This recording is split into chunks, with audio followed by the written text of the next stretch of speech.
Hi, everyone. My name is Marilyn Balcom, and I'm the president and CEO of the Gaithersburg Germantown Chamber of Commerce, and we're so glad that you're here with us tonight. We've been in the city for over 70 years, and we understand the importance of strong governance. The November election will result in at least 2 new members of the city's governing body, and we want to make sure that all residents have an opportunity to meet all the candidates. To start, I want to introduce Tom Marchessault, who is the chair of the city's Board of Supervisors of Elections. Tom will be with us tonight off screen to monitor the questions and answers and jump in if there's any improprieties. We're also recording the forum, which will be available through the city's website. We received quite a few questions from residents and business owners. While we won't be able to get to all the questions, we will get to as many as we can, and we're also going to provide those that we can't ask tonight. We'll provide those to the candidates.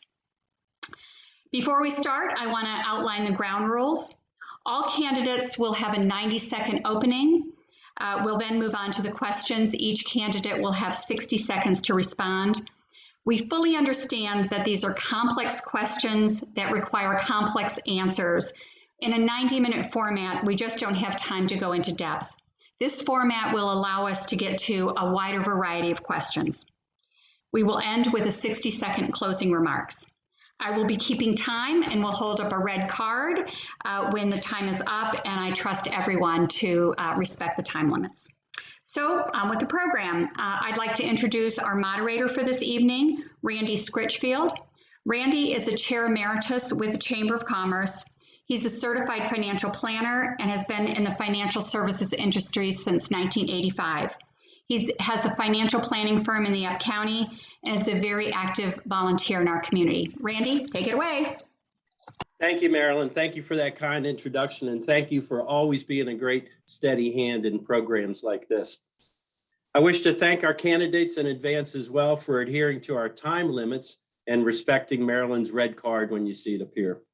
Welcome, everyone. We have a lot to cover, so let's get started. Tonight, we have 2 candidates for mayor and 5 candidates for city council. We'll start with opening statements, as Marilyn stated, and we'll have each candidate introduce themselves. This is the only 90-second segment for our candidates. All others will be 60 seconds. Let's start with our sitting mayor, Judd Ashman. Judd? Good evening. I'm Judd Ashman, and it is a great honor to have served you in elected office for 14 years, first 7 on the city council, and now 7 years as your mayor. I'm here tonight asking for your support and vote to continue. When I reflect on how far we've come and where I'd like to lead us, here are some things that come to mind. We've grown our local economy dramatically and brought thousands of job opportunities to the city. It is essential that we maintain that momentum. We've become a national leader on environmental policy. I'd like to see us take it even further and begin to set some concrete goals along the path to carbon neutrality. We're moving toward a better balance of economic opportunity and affordable housing throughout the city. My #1 priority is to foster a continued resurgence on the east side of Gaithersburg. On the public safety front, I remain proud of the way our police department serves the city. Crime here has been declining for the last 4 years, and at the same time, we must continue to lead, evolve, and incorporate best practices in community policing and use of force. Property values are up across the board. Median home prices in Gaithersburg jumped from $327,000 to $431,000 in just the last 4 years. And we remain a debt-free city with the lowest property tax rate of any of Maryland's large cities. There's so much going on in Gaithersburg for our residents to be proud of. And it's my job to lead us forward on that track. Thank you. Also joining us and running for mayor is Stephen Escobar. Stephen? Good evening, everyone. My name is Stephen Escobar, and I'm running for mayor for the city of Gaithersburg. I want to apologize for 2 things. For not wearing a tie. As a Maryland Army National Guardsman, I was called to active duty service from October 4th to October 23rd. So I apologize in advance for that. And also, I'm not a career politician, so I apologize if I don't answer your questions as a politician would. I wanted to spend this remaining time to really just talk about who I am. Many people don't know who I am. This is my first time running for political office. I am a resident from Gaithersburg for 14 years. 11 of those years were on the east side of Gaithersburg, where I went to elementary school, middle school, and high school there. After high school, I joined the Maryland Army National Guard, and I moved back to the city of Gaithersburg as an adult, and where I lived in Old Town in the we used to be called the Archstone Apartments, right across from the train station, for about a year. And I've been living in Bennington for the last 2 years, the Bennington Community Association, where I currently serve as the elected president for the last year and a half. I'm happily married with 2 daughters, 11 and 4-year-olds. They both go to Brown Station Elementary. I'm very proud dad. I've been serving my community for about 11 years now in my military capacity. Thank you very much. Thank you. We'll now hear from 5 candidates in alphabetical order running for the city council, and we will begin with David Belgard. Hi, I'm Dave Belgard, and I'm running for City Council. Thank you to the Chamber of Commerce and Maryland specifically for arranging this candidates forum. Chambers of Commerce exist for the sole purpose of serving and supporting businesses in their local areas. And while that's always important, this mission takes on an even greater significance right now during the pandemic. Businesses of all types have suffered over the last 20 months, and small businesses have been particularly affected. One of the foundations of my platform is supporting and building up our small business sector. I believe this is important under normal circumstances, and right now, though, with the continuing economic effects from the pandemic, it's even more important. Over my 20 years of business experience, I've worked with CEOs of Fortune 500 companies, and I've led multi-million-dollar international projects. What I've learned from those CEOs and those projects is that if you want to affect a significant change, you have to spend continual willpower and give continual focus to whatever you want to affect. One of the reasons I'm running for City Council is because I am committed to ensuring that supporting and building up our small businesses receives that constant willpower and focus. Thank you again for inviting me to this forum. I look forward to answering your questions and hopefully hearing from some of you afterwards. Thank you. Philip Cook. Good evening. Thank you to the Gaithersburg Germantown Chamber of Commerce for hosting tonight. I think this is a great opportunity for voters to get to know all the candidates. My name is Philip Cook, running for City Council. I grew up in Hyattsville, Maryland, went to DeMatha Catholic High School, been living here in Gaithersburg for 6 years now with my wife, Lily, and our 2-year-old son. My background is in accounting. The environment is a central part of my campaign. So much so that I've actually just gotten the endorsement from the Montgomery County Green Party. So I'm super excited about that. Redevelopment of Old Town is also very important to me. And I think we need more young people involved in local government. Thank you. Thank you. We will now hear from Lisa Henderson. Thank you. I thank you to the Gaithersburg Germantown Chamber of Commerce for hosting this event and providing an opportunity for us as candidates to speak to business leaders and to the residents of Gaithersburg. My name is Lisa Henderson, and I'm a candidate for Gaithersburg City Council. The voters can measure my public service on many fronts. I've worked in electoral campaigns. I have chaired issue campaigns at the local and state levels and advocated for equal rights, and most recently served as a board member on the civic organization dedicated to influencing policy at the local, state, and at the federal levels. And this is the kind of leadership and advocacy that I want to bring to the City Council of Gaithersburg. I've worked in local government for the past 16 years. I understand local government, the complexity of government fiscal structures, and the financial challenges of serving public needs and driving economic growth. I've worked in information technology for my entire career, and I know government and I know data, and I want to lead from both a pragmatic and a data-driven approach.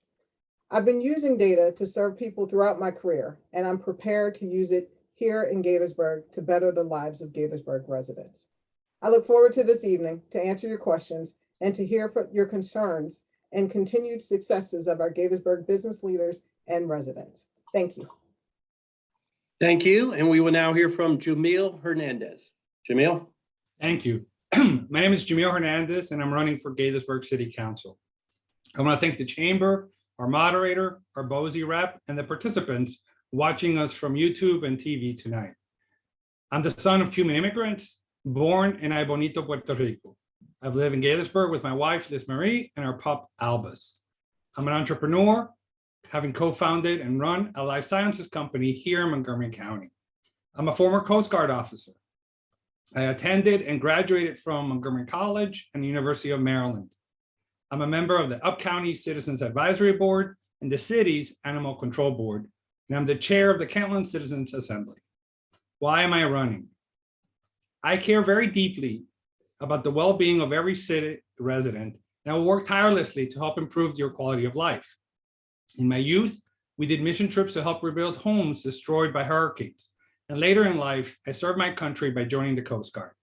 I feel a deep sense of duty and responsibility to continue helping others reach their full potential in whatever way possible. I will utilize the skills and life experiences that I've amassed over those years to be an effective city council member for you. We are blessed with a lot of good candidates, and I want to give you reasons to vote for me, not against my opponents. I hope to earn your vote, and I look forward to your participation. Thank you. We will next hear from Jim McNulty. Thank you, Randy. Good evening, everyone. My name is Jim McNulty, and I'm running for Gaithersburg City Council. I want to thank the Chamber and City staff for providing this opportunity to discuss the issues. And I want to thank all of you who are taking the time to educate yourself about the candidates in this election. I'm running to help create opportunity, expand representation, and provide proven leadership. As a member of the Gaithersburg Germantown Chamber myself, and a former small business owner, I've gotten to know our small business community here in Gaithersburg and understand the struggles of making ends meet.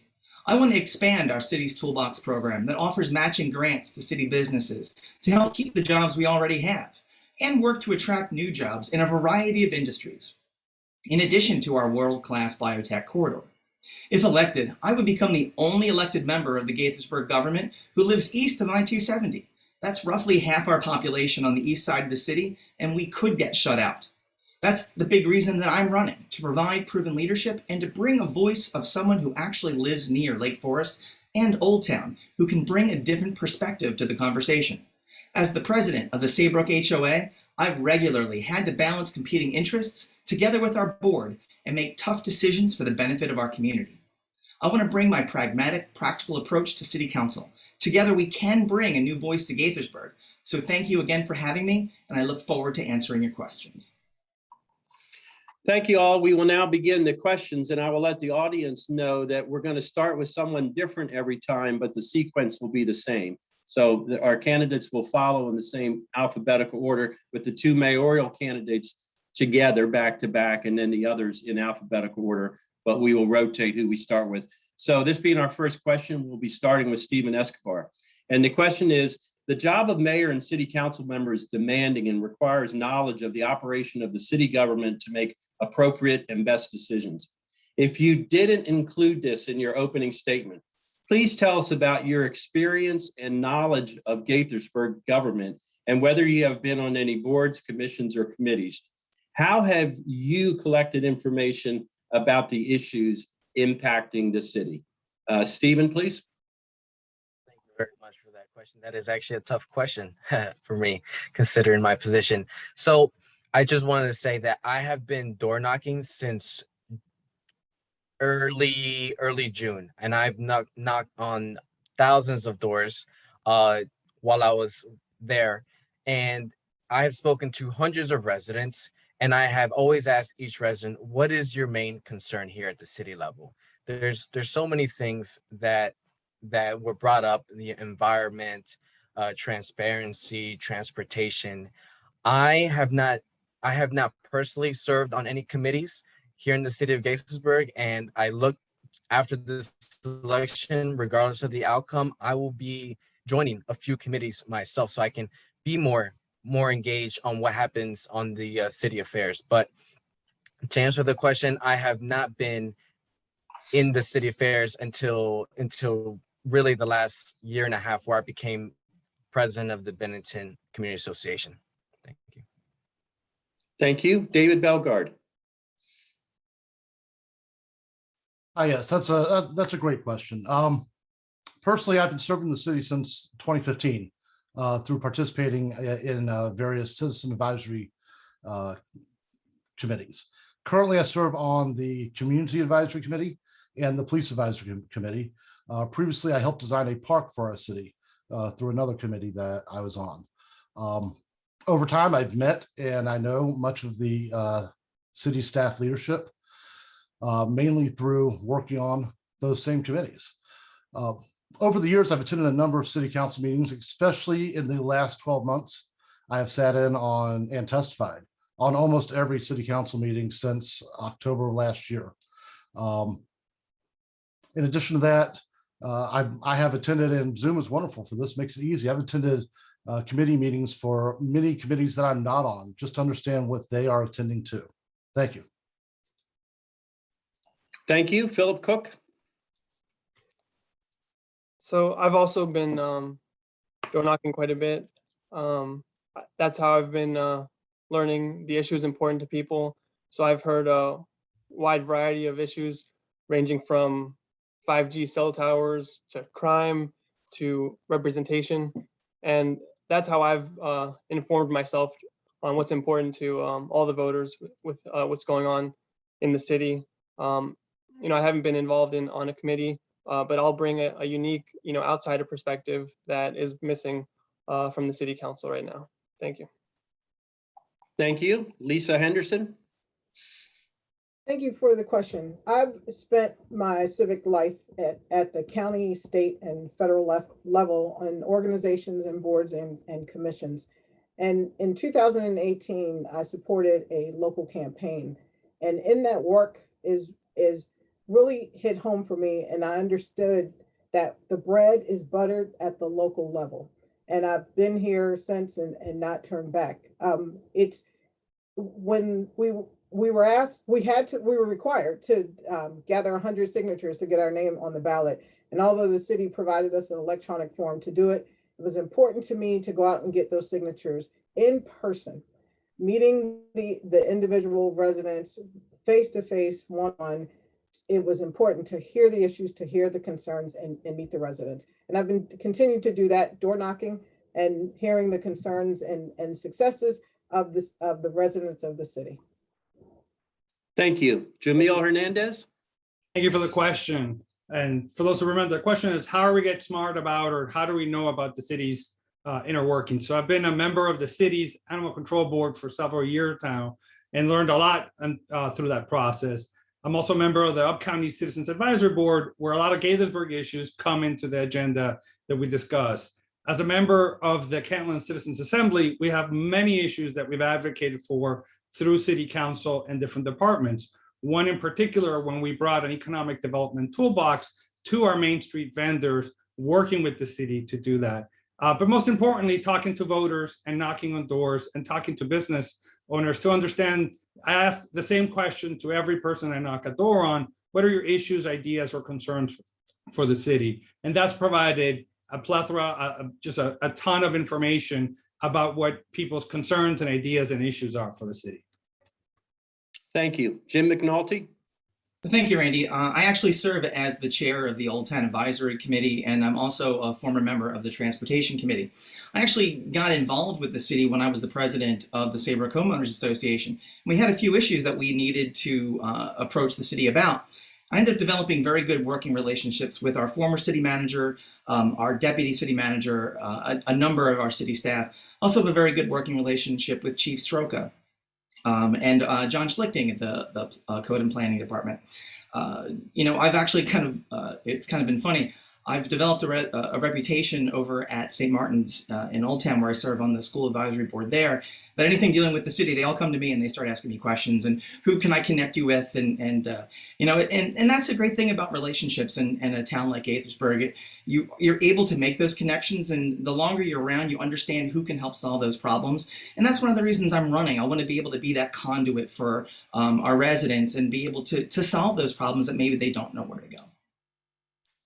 Thank you. Judd Ashman. Thanks for the question. I mentioned I've been in office for 14 years, but actually I've been involved in city affairs at City Hall for 20 years.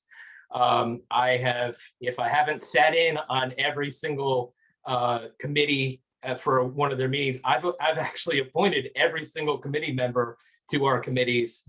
I have a personal relationship and a good working relationship with all of our department heads, with many of our line staff. This is an area where I really, I know the city well. I know City Hall inside and out. And I'd say as this election goes, we have a 5-member council. 2 of them will be new. So that's a 40% turnover in our council. We're losing a lot of institutional knowledge. I think in terms of continuity, I bring a lot of institutional knowledge to keep that going in this election. So just to consider. Thank you. Our next question, we will start with David Belgard. What do you consider the top 3 most important issues facing the city of Gaithersburg? The top 3, David? Gosh, 1 minute is not a lot of time to answer that question, so I'm going to try to talk fast.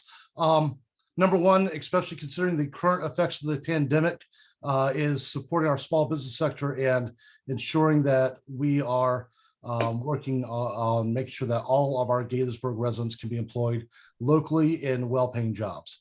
Number 2, long-term, especially with the housing shortage, and we've seen that hit in Gaithersburg just like we have in Montgomery County and the rest of the nation, is to work on increasing supply. That is the only way to really affect the housing shortage overall. And that has to do with housing availability and affordability. And number 3, Lake Forest Mall. Very big issue right now. And what I love about that issue is it brings together the first 2 that I said. Working on jobs and work on housing availability. That site, if done right, can lend itself to helping with both of those problems. Thank you. Thank you. Philip Cook? 3 most important things to me are, number 1, the environment, conserving trees and green areas in the city. Number 2, the redevelopment of Old Town. There's a lot of empty real estate there. I feel like we should be incentivizing businesses to move there as much as possible. It has a lot of potential. And the redevelopment of Lake Forest Mall. The owners can't seem to agree on what the next steps are, but we've put forward the master plan, and I think we need to keep putting pressure on the owners. Thank you. Thank you. Lisa Henderson? The top 3 for me are attainable housing, as the city population grows, to make sure that we've got enough housing and attainable housing, meaning also affordable for the residents coming in. Second is employment, and how do we entice and introduce job training to employ Gaithersburg City residents within the city of Gaithersburg. The third is economic growth and gaining that through the Lake Forest redevelopment project and mixed use housing, and also market rate housing and meeting the need for affordable housing, all within that redevelopment project is key to the city. Thank you. Yamil Hernández?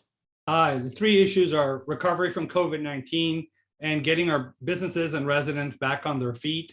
Number 2, the redevelopment of Lake Forest, right? That addresses some of the housing supply issues that we have within the city. And then master plan that's been adopted helps guide us in that direction. Number 3, revitalization of Old Town. So those are the top 3 issues. And then we need to do them in a sustainable and equitable way.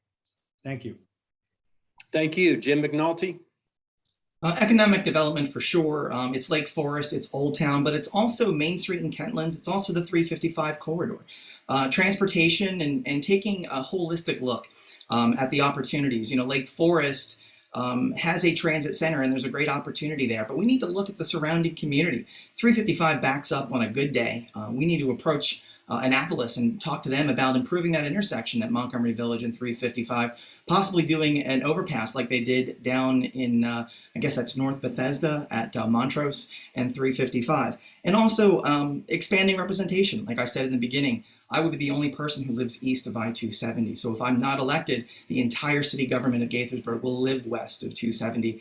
And you know, we've looked nationally at gerrymandering and voting rights, and people, when they don't feel represented, start to disengage. We need to keep our people engaged. We need to keep our citizens engaged, and we need to drive the vote this year. Thank you. Judd Ashman? So I think I'm going to give you a few, and they're pretty much related.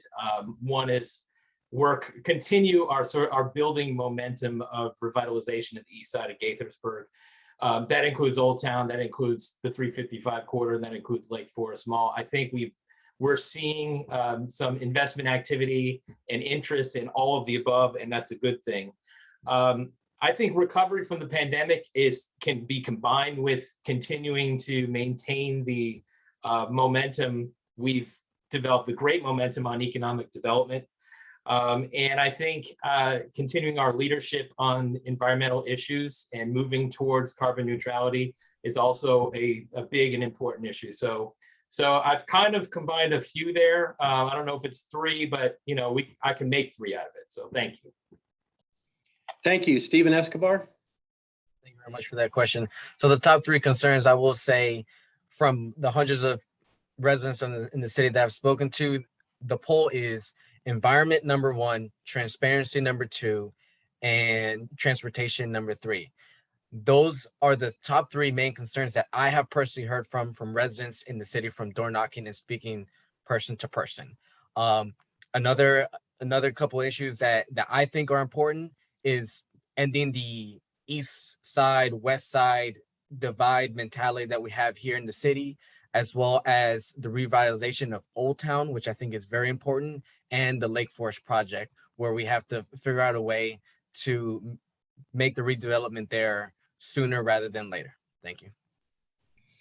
Thank you. Our next question, we will start with Philip Cook, and it coincidentally is more of a direct question to a term and name, a site that came up a lot in the last few minutes, and that is Lake Forest Mall. The city just passed a master plan for Lake Forest Mall. What aspects of the plan do you agree with? What aspect would you have changed? Again, starting with Philip, please. So I'm in favor of the Lake Forest master plan. I like the fact that it's going to be a mixed use facility with housing, has green spaces, I think is my favorite part of it. And I'm in favor of it for sure. Thank you. Thank you. Lisa, please. I am in favor of the master plan and the mixed use housing. One of the items that I would continue to look at is the affordable housing. If it's 15%, should that be the ceiling? And it depends. I don't know how close we are with 5 property owners, how close we are to seeing the redevelopment happen. And I think it's something that we have to continue to review to see what the right mix is between market rate and affordable housing. So I think those two things are my likes and not a disagreement. I wouldn't say a disagreement, but a caution of something that we have to continue to watch. Thank you. Yamil? I strongly agree with the master plan. I think the city did a really good job. They spent over a year and showed, I think, the model way municipalities should interact with the public in their common gathering process. I read every stitch of testimony, watched every video, and was thoroughly impressed in which the process and the output of it. Areas in terms where I would look to do in the council is to accelerate its development and look for creative and assertive ways to do so. Thank you.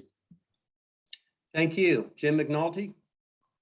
I was really happy to see a lot of the ideas that came up in the focus group that the Old Town Committee hosted reflected in the master plan. One of the things that I'm most excited about is the call for 35% of the 102-acre site being put aside for public use. So whether that is something like a Strathmore or a combined public park like a small Boston Common or a convention center, something where the community can come together and it becomes a destination.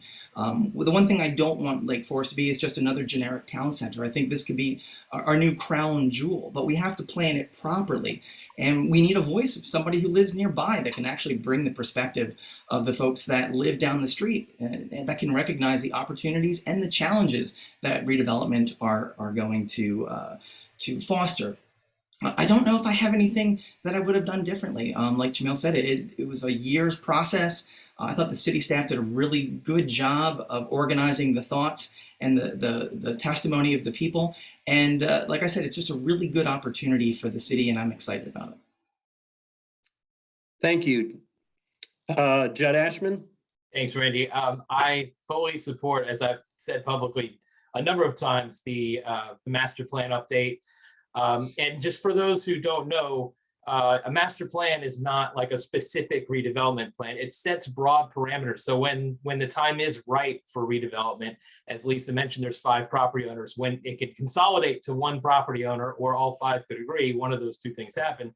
The master plan sets broad parameters for what can happen there.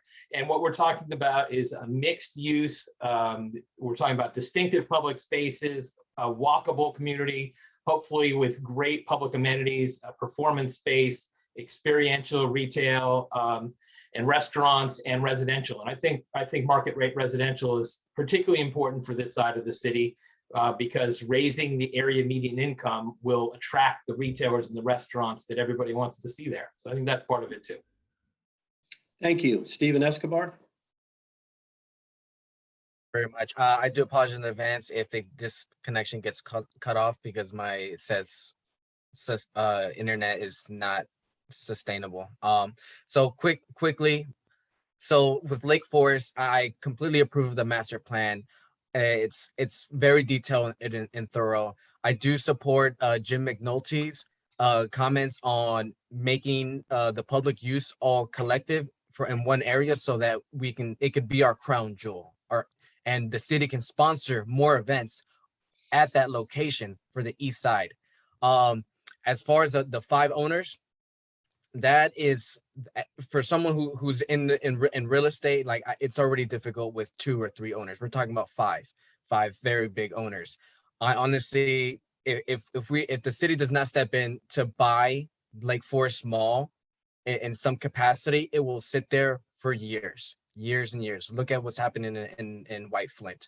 I propose that the city partner up with a bank, an investor, an organization, an entity to obtain the loan necessary to purchase Lake Forest Mall so that we can have control of what happens there. Thank you.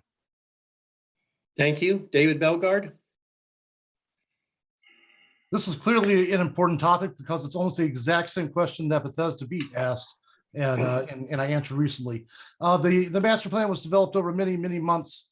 Lots of input from our residents. The outreach that our city did, I really think is a hallmark for how we can outreach to our communities.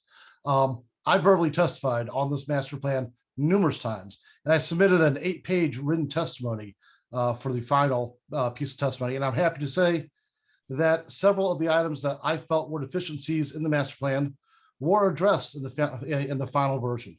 I'm very pleased with how it came out.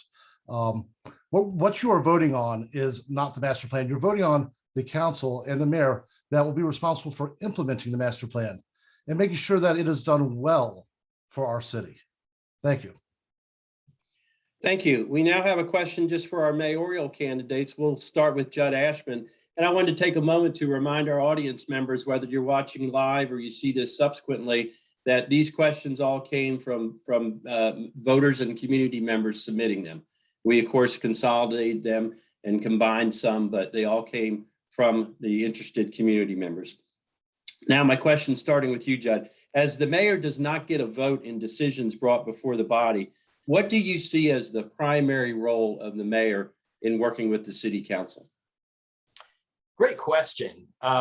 Yes, it's true. In our form of government, it's kind of like if you've heard the term weak mayor form of government, this is the weakest of weak mayor forms.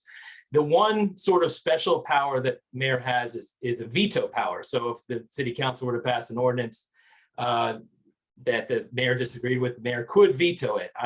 I've never done it. I've never even talked about doing it because to me, it would represent a failure in the process, which is built to achieve consensus. The mayor's role is a facilitator role. I think our job, I've compared it to like the conductor of the orchestra. Our job is to make sure that the best ideas get heard and amplified, and people get a chance, whether it's a member of the public or a member of the council, to put their best ideas forward. And the mayor, obviously the mayor's controlling the agenda of the meetings. The mayor runs the meetings. The mayor speaks on behalf of the city. Informally, the role is larger than what it is formally. Thank you. Stephen Escobar? I have to admit that is a tough act to follow right there. But for the mayor of, for the role of mayor, honestly, it's to put in a military aspect. It's the platoon leader, and you have council members acting as squad leaders who are representing certain portions of the city. Not necessarily in this case because the city of Gaithersburg doesn't have a district or a ward for a council member, which I think I am in favor for, so that we don't have all 4 out of 5 council members living on one side of the city. That's a different topic. I'm an individual who leads by example. I lead from the front. I will never ask someone to do what I don't do or haven't done already. That's who I am. I've always been that way, and I will always continue to do that. Thank you. Thank you. Back to questions for everyone, and we will be starting with Lisa with this question. And here's the question. There is a perception that there's been an increase in car thefts, break-ins, or other type of crimes that may have involved minor violence in the last 18 months since COVID-19 hit. What are your plans to tackle these type of crimes? And more specifically, perhaps, would you support closed circuit TV cameras in neighborhoods where crime has risen? Lisa? You're muted. You're muted, Lisa. I'm getting the t-shirt. I thank you for the question, Randy. It is important that crime, the resolution of crime, is done in a data-driven manner. I'll tell you a quick story of an incident that happened where car thefts were occurring, and the police were out trying to, work the scene and trying to figure out what was going on. And then the facilities folks were also getting calls for streetlights. And when the two had not met, the two pieces of the data had not met, but when they did meet, we realized that in the areas where the streetlights were being knocked out, crime was up. So when facilities fixed the streetlights, crime went down. So it's important that on all aspects of the data that we see what's going on. The city of Gaithersburg, the chief of police has said that he runs a data-driven workforce policing, and I'm a fan of it. And I think it's the way to do it. The way to solve crimes is to look at the data. In terms of closed circuit cameras, again, I would look at the data. Does it make sense? When we high crime, it's a relative term. We need the data to determine really what is high, medium, and low, and whether closed circuit matters. And what do the residents say? Do they want closed circuit? Thank you. Thank you. Yamil? Hi, I adopt a lot of what Lisa said. She speaks to my heart. As a quantitative person, data is key. In terms of the perception of crime going up, it has been going up in various different metrics. We just had, I think, potentially 4 alleged arsons happen in our area early this morning. When I did a police ride along early this summer, there was a fatal shooting that occurred. In terms of CCTV in residential communities, I think that's a very controversial topic that needs to be addressed with what the residents there want or think it will do. The city does have a program, the Gaithersburg Police Department, where you can voluntarily share your webcam data that you may have out there. But I think a data-driven approach makes sense. An investment in data analytics to help make sure we're targeting the right areas is supported. Thank you. Thank you. Jim McNulty? Thank you, Randy. We had a presentation in the Old Town Advisory Committee meeting about rising crime and just looking at the numbers, and crimes of opportunity are up. I mean, there are fewer people out and about, so it's a little bit easier to be not noticed. And if you left your car open and somebody goes and rifles through your car, those are up. So, there's certainly things that we can do as a community just to try to dissuade that, keeping your lights on and making sure your cars are locked. But Jamil's absolutely right. The city of Gaithersburg has a program where you can register your Ring cameras. So not that they're regularly monitoring it, but if something happens nearby, they have a network and they know where they can go and they can say, can we go look at your data, or can you provide the data from that particular date? But I think it's also important to, to look at our neighborhood watch programs. We have a very active one here in Saybrook, and see if there's other opportunities to expand that neighborhood watch program. There's also the Police and Community Together program. They put on a wonderful seminar a few weeks ago that I had the privilege of attending over at the Gaithersburg Youth Center. So really, it's about working together as a community to dissuade these crimes. Thank you. Judd Ashman? Thanks, Ray. I think a few very good points have been brought up by council candidates already. But I'll just say, let me just backtrack here. Overall, the latest annual report we received from the police department shows that overall crime in the city is down 8.4%. There are certain types of more minor crimes that we've been seeing more during the pandemic, but particularly violent crime, the stuff that people really worry about is down, and it's been trending downward for the last 4 years. The city does have closed circuit cameras. There are a few in Old Town and maybe a couple elsewhere in the city. We have, as Yamil mentioned, partnerships with homeowners who have Ring cameras or any other kind of cameras attached with their, in the front of their houses. And as Jim mentioned, I think Neighborhood Watch, which we've had successful programs for 20 years so far as I know, maybe more, are very important in the city as well. Thank you. Stephen Escobar? Randy, I'm sorry, my connection is going in and out. Can you repeat the question, please? The question is, there's a perception that and is my audio good for you, Stephen? Good. All right.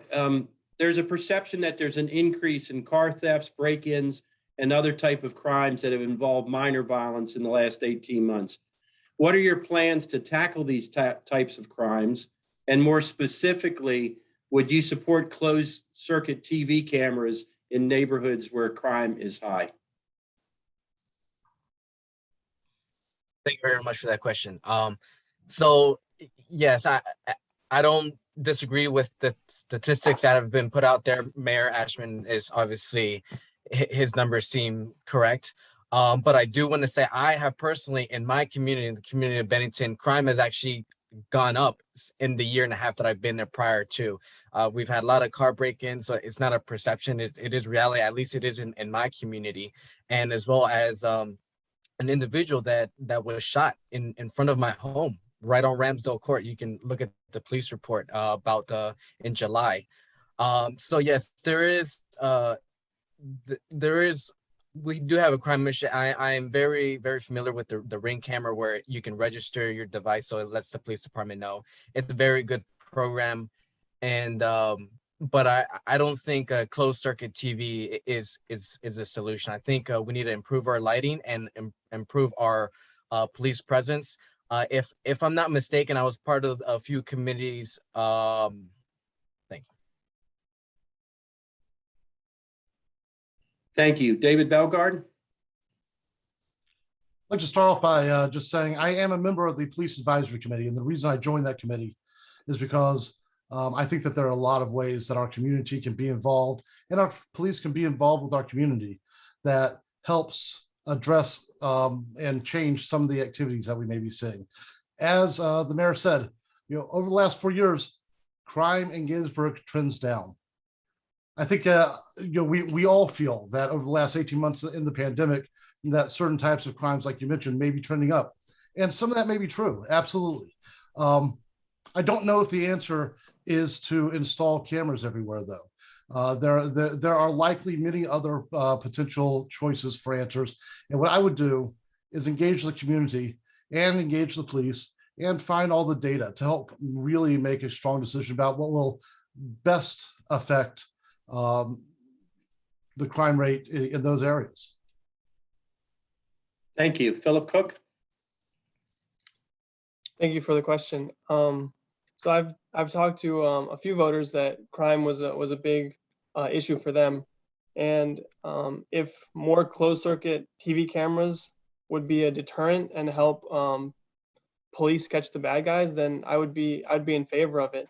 I was talking to a business owner in Old Town that said that one of their employees was assaulted right coming off of work, but there was no camera there. If there was a camera, they could have seen who did it. So I would be in favor of those. Thank you. Thank you. We will now move on to the next question, and we will start with Yamil. This question is, the City of Gaithersburg worked with residents in 2018 to create an ordinance that keeps cell towers out of residential areas where utilities are typically underground. Given concerns about safety, will you consider further measures to protect city residents, such as perhaps establishing setbacks from schools and daycare centers? Yamil? Thank you for the question. It's a very, very good topic. And this is actually a topic that's come up in a few of the door knocks that I've made. I think the city struck the right balance and was more conservative in its 5G ordinance than what the county just did, where it made it much more, I think, aggressive and closer to different residential areas. I'm happy to study and see what additional data has come out. I did see, I think in August, a court case that found some potential issues with 5G that's been continually litigated. So I think in general, the city did a good job striking the balance on a very tough subject, because we all want our cell phones and internet connected devices to work well, but we want to balance that against the concerns and legitimate issues that our residents have. Thank you. Thank you. Jim McNulty? Thank you, Randy. The City of Gaithersburg has been a leader in this space. I believe our city attorney has actually been involved with other municipalities in working in lawsuits in this space to protect local rule. I mean, one of the challenges was that the FCC was trying to prevent municipalities and local jurisdictions from having any say in where these can go. So I testified a number of times as this issue came up through the city, and I was happy to see that protection for neighborhoods. That's not to say that 5G isn't a good thing. I mean, that is where the technology is going. But like anything else, there has to be a balance. The FCC is the one that's supposed to be regulating this space. There have been specific things that you're not allowed to make decisions on at the local level based on the health risks and things like that. So that becomes a little challenging when your hands get tied. I don't know if we'd be able to enforce other setbacks. I think there would be a jurisdiction issue, but I do believe that it needs to be kept away from neighborhoods and allow residents to protect their spaces. Thank you. Judd Ashman? Thank you. So Jim did just cover a lot of ground there. That's very true. So when it comes to the specific question about setbacks at schools and daycare centers, those are properties that are not owned by the city. What the city has done, so if a property owner that's not us chooses to make a deal with a cell carrier to have a tower on their property, there's not a lot that we could do about that. That's private property. But the city did go to bat to a large degree in protecting our own rights of way, which includes the areas in our neighborhoods. And Jim is right. I mean, at the time that these applications first started coming to us, there wasn't a lot of law and local ordinances regulating it, and the FCC was unfriendly to home rule. And so we had to do a lot of work to strike that right balance so that our residents can have the cell coverage that everybody needs, but at the same time we're controlling the atmosphere and the aesthetics of our neighborhoods. Thank you. Stephen Escobar? Thank you very much for that question. I'm going to echo what the candidates have already said on that, because the city has struck a very good balance on how we're protecting our residents here in the city when it comes to that. 5G is the way of the future. Technology is what's going to keep moving us forward, and our city needs that. Our city needs 5G, but at the same time, we need to continue the good work that we're doing, protecting our residents and study and being educated on the data. I'm not an expert in 5G or cell towers or that area, but I'm very open-minded, and I love learning. I love learning. So I'm looking forward to learning more about this topic. Thank you. Thank you. David Belgard.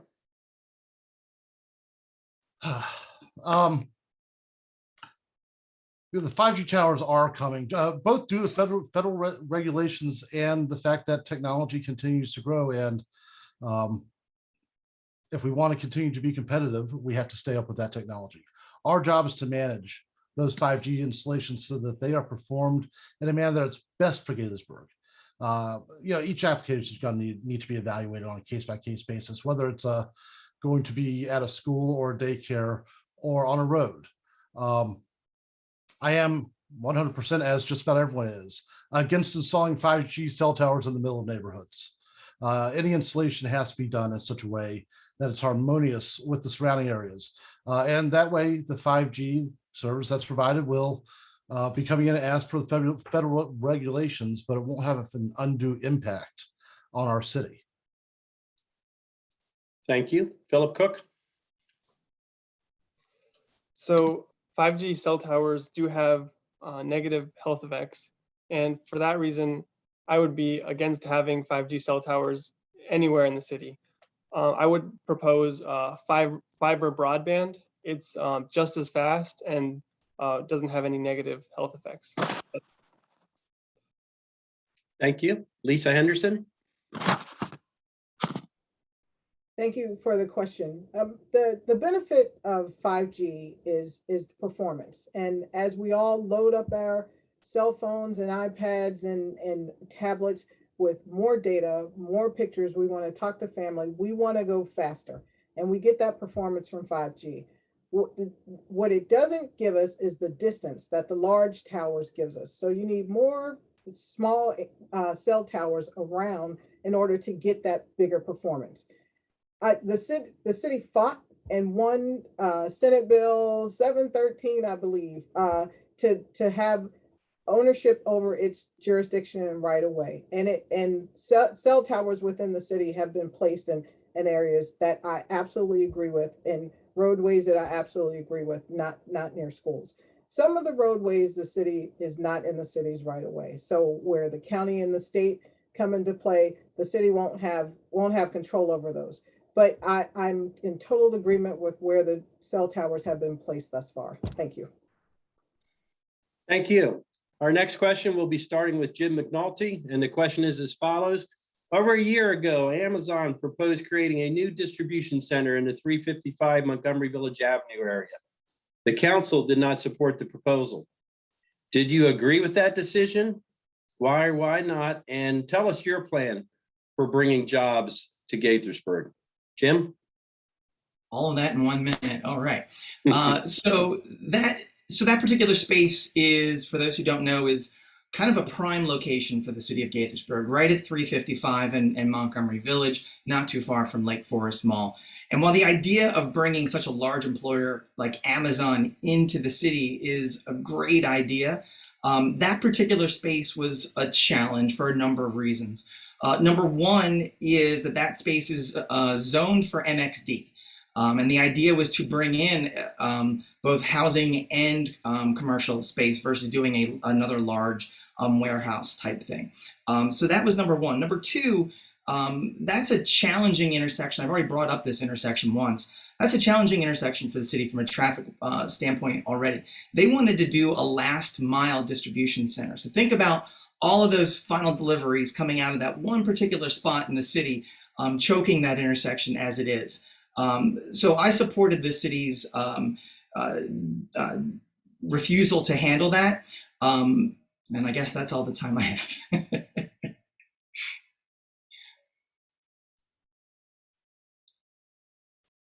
Sorry about that. Judd Ashman. Thanks, Randy. So when you walk into somebody's house, people often have a curio, right? It's a cabinet with a glass front, and they put their finest china in there.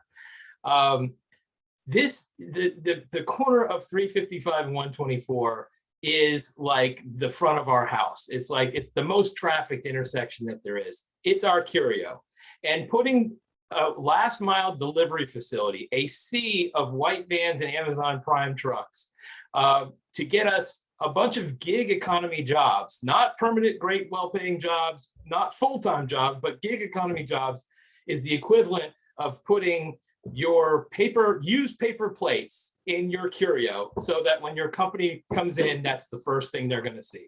It was not the right thing for that area. We love Amazon. If they were looking to put corporate offices in there, or if they were looking to be flexible and fit into our MXD zone, we might have considered it. But this was not the attractive plan we were looking for that spot.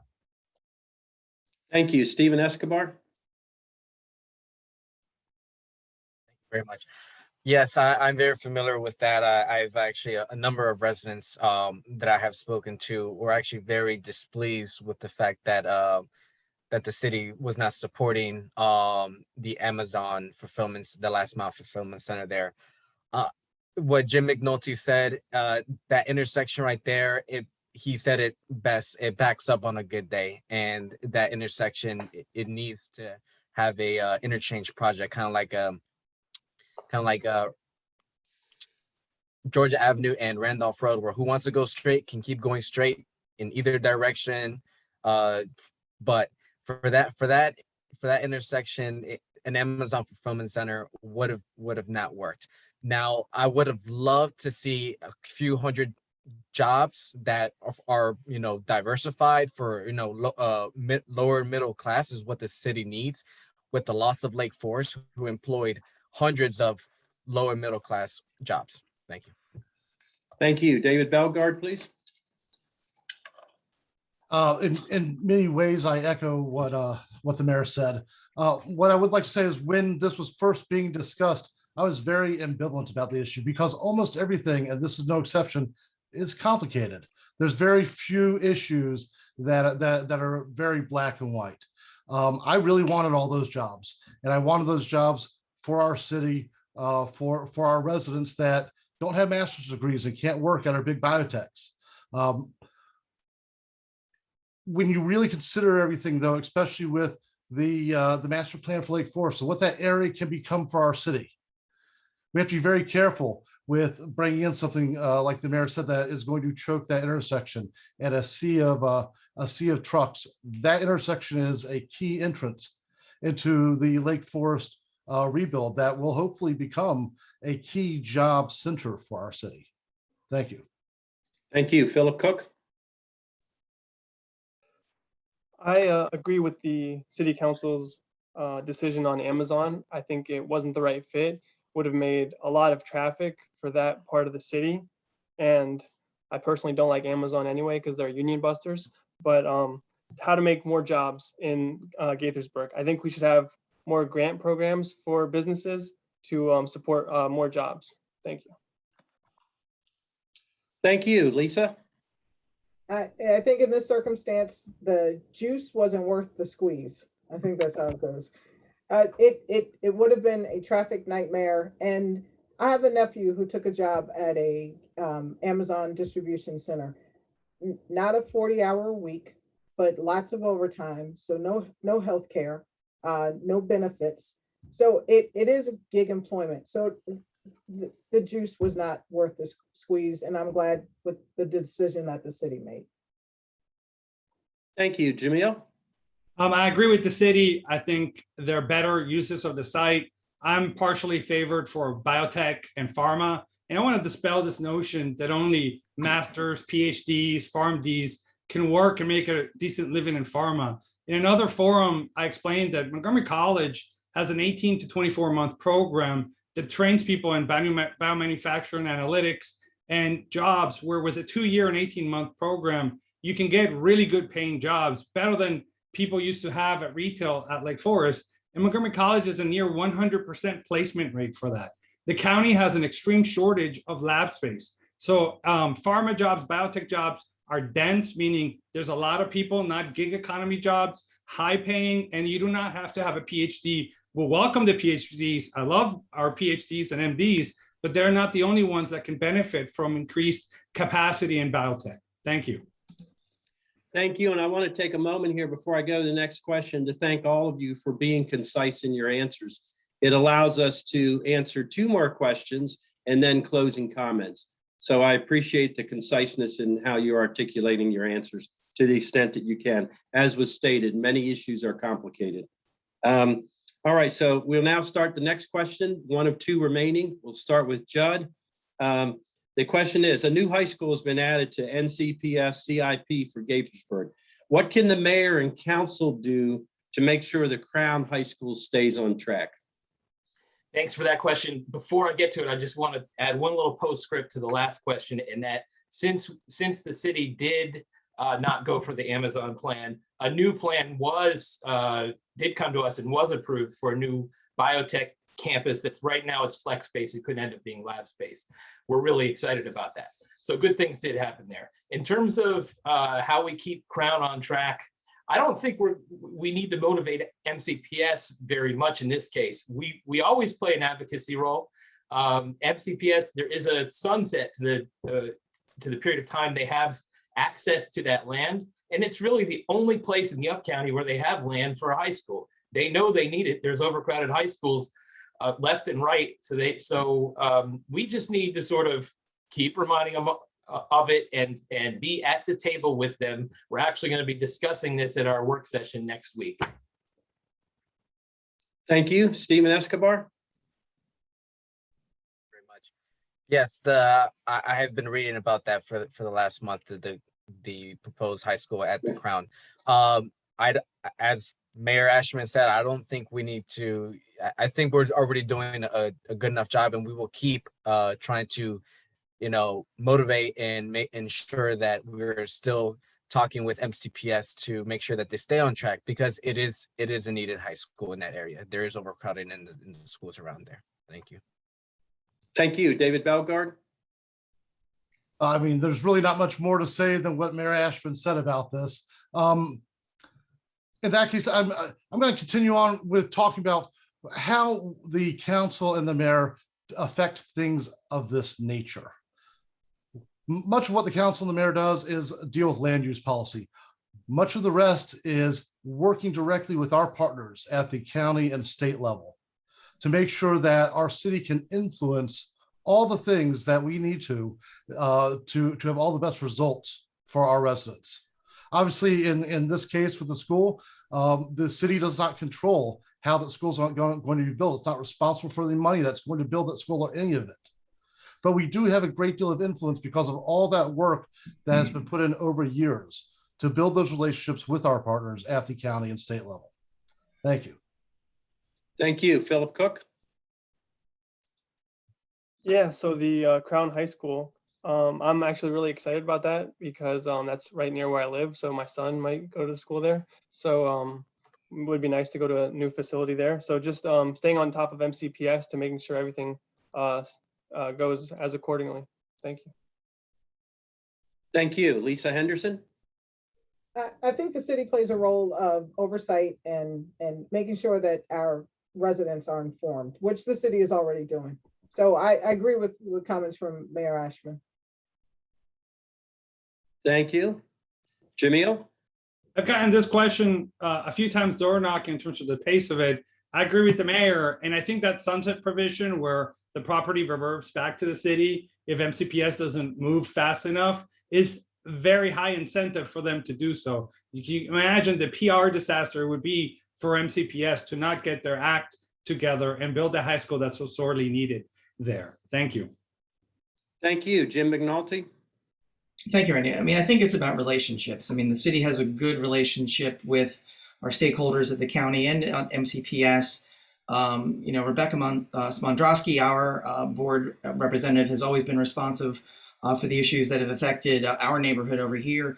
I think when it comes to Crown, it's really looking at the other opportunities and making sure that, I forget who said, talking about land use policy, it might have been Dave.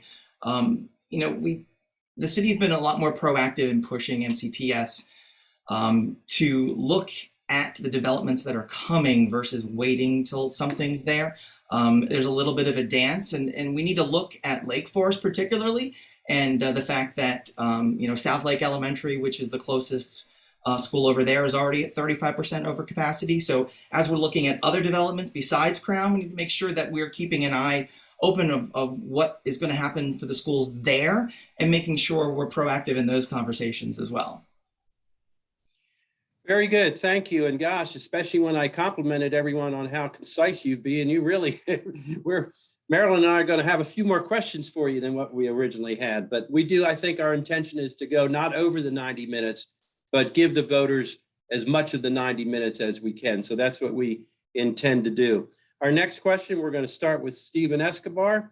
And the question is, how are you going to make Gaithersburg more livable for people who don't have cars?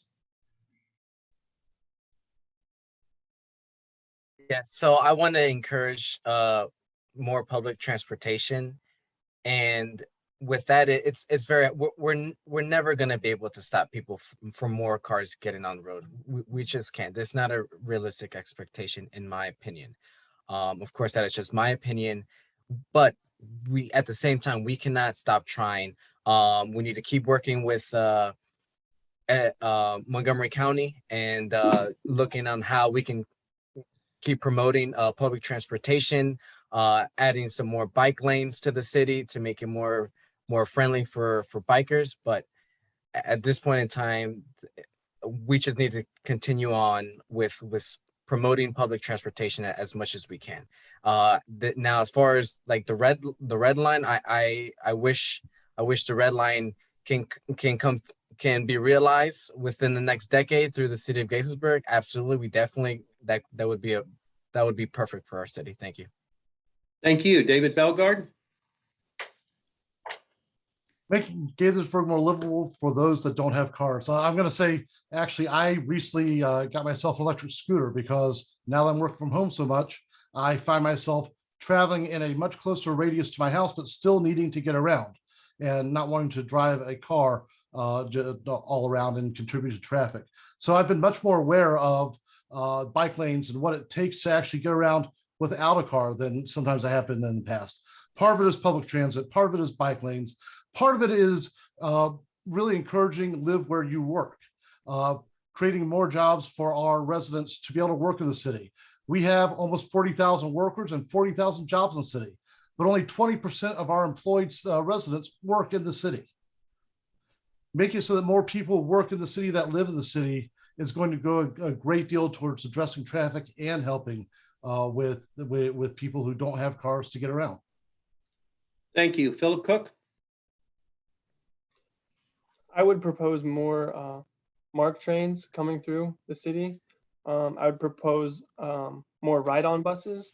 I live in a one vehicle household, so I sometimes take the ride-on bus, and in the middle of the day, it only passes every 45 minutes. So if you miss one, you're out a ride for quite a period of time. So maybe having them every 20 minutes throughout the day, and the fact that it's free right now is very helpful. I'd continue to have the ride-on buses being free. Thank you. Thank you. Lisa Henderson. For me, this relates to jobs and job training. So I encourage everyone to fill out the budget survey that recently came out.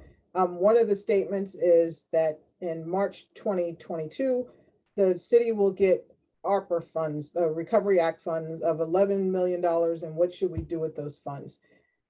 We can encourage businesses and provide grants to help businesses to increase their online presence. So since the pandemic, many businesses have gone online and no longer in the brick and mortar. And as the businesses have gone online, we're working remote. I now work and live in Gaithersburg because I work from home. And we can increase that type of work as the pandemic continues and post-pandemic, as businesses are realizing the benefits of having a workforce that is continue to be productive and work from home. So we want to encourage that. And also through job training, as the biotech firms increase within the city, private partnerships for the government to partner with private industry. Okay, thank you. Thank you. Yamil? I liked a lot of what Lisa and Dave had to say. I would add, wherever the city controls, we should do whatever we can. A recent example is Councilmember Rob Wu helped introduce an ordinance to liberalize or allow more use of cycling in more parts of the city, sidewalks, etc. Areas outside our control, Mark, Metro, Ride On, we need to be strong advocates for the city residents and get more of those services to run on a more frequent basis. Phil was talking about a ride on bus every 45 minutes. What can we do to get that more on a more frequent basis? The state just announced, right, that there's a $2.5 billion surplus. So, this is our job to tirelessly and work very hard to advocate to get as much of that surplus money into our coffers to help it do what we can do, or help advocate for it to be spent in ways that it benefits Gaithersburg and its residents. Thank you. Thank you. Jim McNulty? I think it's important for the city when we're approving MXD developments to make sure that each of these spaces, has the living space, but also has the opportunity for jobs. People are changing their habits. I'm working from home as well. People are quitting jobs where they're having to commute an hour away. So we need to think differently about these developments, and then look at our public transportation kind of like the hub and spoke. We have these MARC rail tracks here. We can use those more efficiently. We can use them as hubs so that you can send Ride On to those, get traffic going in both directions. It's important for us to be able to travel between our different our centers. And I think it was Councilmember Sesma years ago had proposed a circulator with a New Lake Forest, with Crown, with Old Town, that maybe it's time to revisit that, because now we have more a higher number of vibrant commercial spaces, and maybe we would be able to have the traffic to support our own circulator like Silver Spring had with the Van Gogh. Thank you. Judd Ashman? Thanks for the question. I think transit's been an important initiative for the council and for the city for a long time. We actually invested our own city money in a study to try to help the county's bus rapid transit plan figure out how it would get down 355 in the narrow choke points. And that the study that we did will hopefully eventually figure into how that is routed. But I'm the kind of guy who's interested in saying yes to all modes of transportation, even roads, because I think there's a time, not in the not too distant future, where there's going to be autonomous vehicles, electric vehicles that are friendly to the environment, that people may use in sort of a gig Uber type way, that will be sort of a micro transit. But yes, I'm in favor of supporting the city, supporting bus rapid transit, quarter cities transit way, bike lanes, pedestrian facilities, monorail, MARC, you name it. I'm all of the above to help us get around the city of Gaithersburg. Very good. Well done, everyone. We may close a little early, but I think it's been a very good and well-disciplined answering of the questions that you have done. So we're going to move to our closing statements. We will follow in the same order that we opened up our program with. We will start with our two mayoral candidates in alphabetical order, and then move to our city council candidates in alphabetical order. Judd Ashman? Thank you, Randy, and to the chamber. Look, I believe that our role in shaping the future of Gaithersburg should be about nurturing our diversity and seeking balance, a balance of different housing types with different price points in distinctive neighborhoods, including more affordable units on the west side and more market rate units on the east side. A balance of job opportunities for those with high school diplomas to those with PhDs, a robust menu of cultural opportunities, recreational programming accessible to everyone. And I believe that in addition to the fundamental roles we play, like maintaining public facilities and police work, we should do everything we can to preserve what are the core values of our city: the welcome, the embrace of people from all backgrounds, and the opportunities we either create or foster for people to make their lives, build their careers, raise their children, and write the stories of their American dream here in our city. I believe Gaithersburg can be the best of America, and that's the vision at the root of how I conduct myself as mayor, and I ask for your vote to continue. Thank you. Stephen Escobar? Thank you very much for the opportunity. So yes, I am going to be a long life resident of the city of Gaithersburg. I want to live in this city. This is the greatest city in the world, in my opinion. They're also the most diverse city in the world. I am a candidate who reflects that diversity. I am a candidate who I lead from example. I also want to say the reason I'm always being asked, why are you running? Why are you running? You're too young. You're too young.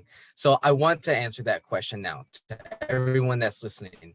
I'm running because the city elections, it needs competition. And as I told all the candidates during our mandatory training, I was so excited to see so many candidates step up to run for public office. No politician should ever run unopposed. In order for the city to achieve excellence, there needs to be competition. Without competition, no individual nor city will ever reach its full potential. And I'm here because I want the city of Gaithersburg to continue to be the greatest city in the world. Please vote for me November 2nd. Thank you. David Belgard? Thank you again for the opportunity to be here and answering your questions. I hope that I get the opportunity to listen to many of you who are attending soon. So please reach out to me. My contact information is available on my website at www.davebelgard.com. I'm the first generation of my family that was not born in poverty. My brother's Korean, my sister's disabled. And I love Gaithersburg because it supports and values people in our community that are just like me and my family and all others.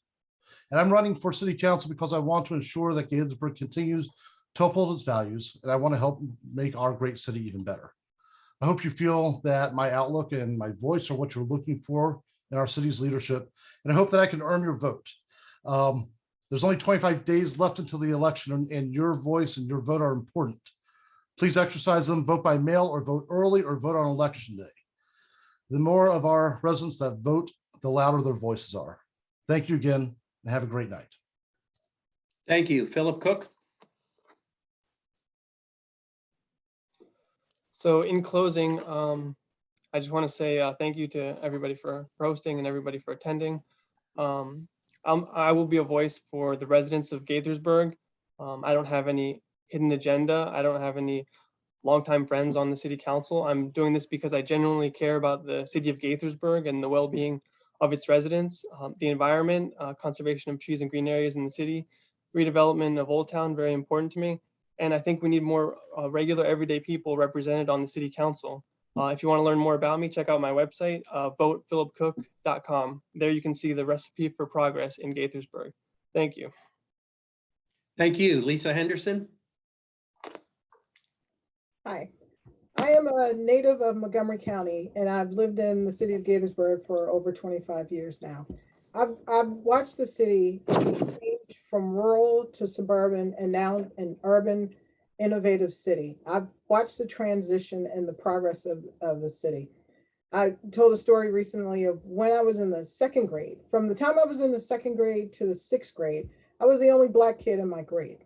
And it was a challenging time for me and any kid at that age. And I'd run home and to my parents and talk about the difficulties of the day of being different. And fortunately, my parents were the type to push me back out there and say, use your differences as a strength. And I did. But here we are in the 21st century in 2021 in the city of Gaithersburg, the second most diverse city in the country. No kid in an elementary school, middle school, or high school in this city will tell my story ever again. And that is progress. That is absolute progress. And it's what makes me love this city. I'm running because I love this city. I'm running because I've been a long-term resident. I know the city. I know the successes. I know the difficulties. And I believe that with my background and what I know from a technology standpoint, from a government standpoint, I can succeed the city. Thank you. Thank you. Yamil? Thank you all tonight for your questions and participation. I want you to take one thing home, and that is to know that I will be a fierce advocate for Gaithersburg, and I will get things done for you, no matter where you live, north, south, east, or west of the city. It would be an honor to serve as your next council member, and I'm asking for your vote by mail, drop box, early votings on October 23rd or 24th, or on election day on November 2nd. You can learn more about our campaign at votejamil.com, and you can email me at hello@votejamil.com. Thank you. Thank you. Jim McNulty. Thanks, Randy, and thank you again to the Chamber of Commerce. Thank you again to my fellow candidates. Most of all, thank you to all of you for watching this virtual forum from home. Your vote is precious, and we need educated voters like you to make educated decisions on who you want serving in elected office. Experience matters, leadership matters, and representation matters. I hope what you heard here tonight was enough for me to earn one of your 2 votes for City Council. I'm honored to be endorsed by City Council members Neil Harris and Rob Wu, and former Council member Yvette Monroe, and I'd be honored to have your vote as well. Please follow me on social media or visit my website at jimmcnulty.org to learn more about my background and my campaign. You can also come to one of my upcoming Meet the Candidate events in Pheasant Run or Saybrook. Details are on my website, again, jimmcnulty.org. But most importantly, please vote and tell 5 of your friends to vote and get them to do the same. Every single vote counts, and I'm asking for your vote. And finally, today is my 21st wedding anniversary, and my incredibly supportive and understanding wife, Amy. So thank you. Happy anniversary, Amy. I love you, and thank you for always having my back. Thank you, Jim. Thank you, everyone. Before I make my closing comments, I want to remind our candidates that our tech person is sort of our stage manager tonight, and he will let us know when we're officially closed. So there might be a moment or 2 of silence once we close. And my closing comments are simply this: it's a thank you and a request. I want to thank our candidates for your willingness to serve your community, as many of you have for so many years, and many of you I know between the 2 of you will have served and will serve. I want to thank our community members for either watching live tonight or at a subsequent showing. And my request to everyone is this: my request to the candidates and my request to everyone watching this: please stay engaged with your community, not just during election cycles, but year round. Please stay engaged. Please stay engaged. Make sure you vote. Thank you and good night.